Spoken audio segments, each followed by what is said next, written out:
Welcome back for another mini episode. So I was wrong about the release schedule of the X-Men 97 prequel comics because I thought they were monthly, and this was only 2 weeks later to the prior one, Rod. It's been a long 2 weeks. It's been a long 2 weeks. It's been a long 2 days. And just to date this, we are recording this after doing the Remember It episode. So Rod and I are emotionally spent, and I have to still put on energy as we're doing this one. Real quick reference, if you look at the cover of this is a reference to Cold Vengeance, which was that Wolverine and Sabretooth story.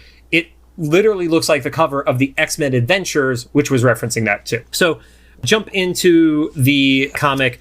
You have Trish Tilby, who played a massive part in this week's episode of the show, recapping the Dazzler concert and the events that happened during it. You see a quick reference to Psylocke, who is there as Mr. Sinister punches his way through that television set. Shit, okay. He's distorting reality now. No, well, no, he's literally just punching a TV as he's watching it. Gotcha, yeah. Okay. No reality distortion here. Okay. But there's a little bit of like janky writing in this one because Sinister ended the last episode by showing a bunch of different people on camera, and then they were all just here and they're in the room with him. And he introduces, I guess, to themselves because the Nasty Boys are all knocked out, what he refers to as my Sinister Seven, which is obviously a Sinister Six reference. Okay. Sinister Seven of the Mutant Menace. It jumps back to the mansion where we get Scott's happy reaction of finding out that Jean is pregnant. So apparently this only happened moments after Sad Wolverine in the last episode or in the last issue. Yeah. So in air quotes, Jean being pregnant. Yes. And then especially because of what we've been talking about, where when the hair is down, it's Maddie. All these shots are hair down. So in my mind, that means they've already done the swap at this point. That's all but confirming it for me. Yeah. So Wolverine walks off angry, gets into his Jeep, and Storm sees he drives off. So, you know, the time distortion in this issue, a little sloppy, if I'm going to be honest, because Scott is still reacting in the time that it took Logan to get out of his stuff, get into his Jeep, and drive off. And then we get an attack on the mansion, and we get this character who I inadvertently called the wrong name last week. It is not the alternate version of Thunderbird. Their name is Hazard. I have no idea who Hazard is. I've never read them before. They have a entry on the Marvel wikis and stuff like that, but have never heard them before. The one big thing on this is Scott is incredibly protective of Jean now that he realizes that she's pregnant. He's like, oh, I've got this. And she's like, I'm not helpless. Yeah.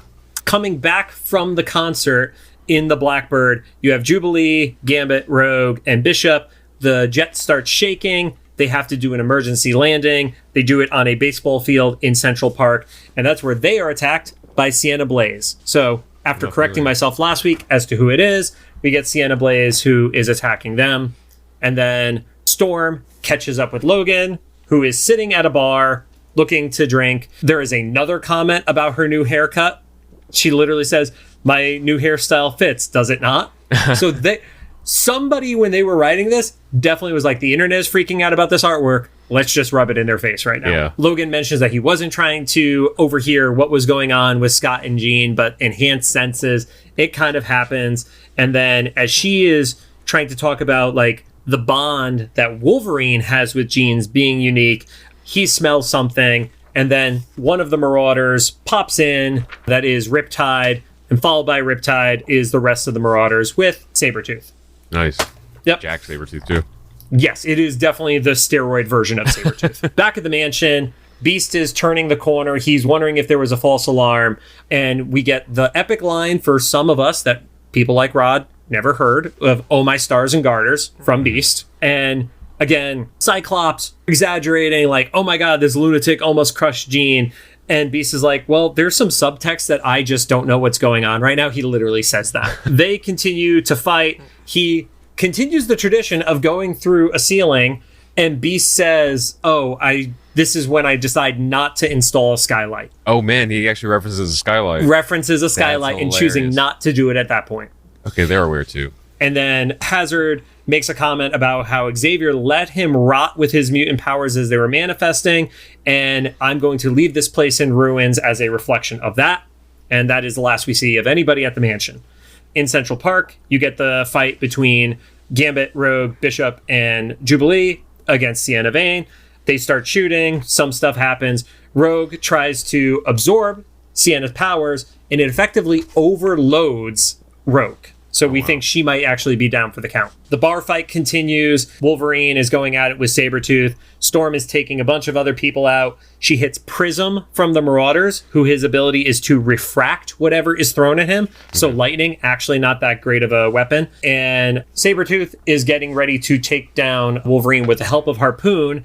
Another Sabretooth taps on the shoulder of Harpoon. This distracts the main Sabretooth. And then we get the reveal that Morph is there, and Morph punches out Harpoon. And that is the end of the episode, is Morph getting back into the fold on the team. Because you got to remember, last issue, they were not there in any of the combat exercises or anything like that. Oh, okay, yeah, so this is going to, I guess the next issue is going to be them being like, Morph. You're back. You work through your stuff. Nothing can go wrong now. Right. The cover of the next issue, which I'm assuming is out in 2 weeks, even though they don't tell us what, is Rogue really having a bad time absorbing Sienna Blaze's powers. So this was a very, very quick read. It was a very action-heavy comic, and that's fine because, I mean, this kind of stuff now is meant to be read in trade anyway, realistically. I'm just too anxious to wait. But yeah, that's all I got. Rod, quick thoughts, questions, etc.? No, I mean, that's a lot more pleasant than what we watched this week. So it's a lot more pleasant than what we watched. A lot more fun. I get to see Storm again. You do get to see Storm with using her powers. Yeah. That's all I really got for this week. Don't forget, there will be a link in the description with our Amazon affiliate link. If you want to pre-order the trade that has this in there so you can see for yourself all the stuff I was describing, and make sure to, comment on the official Instagram or YouTube post of this. And we are on everything. Sweet.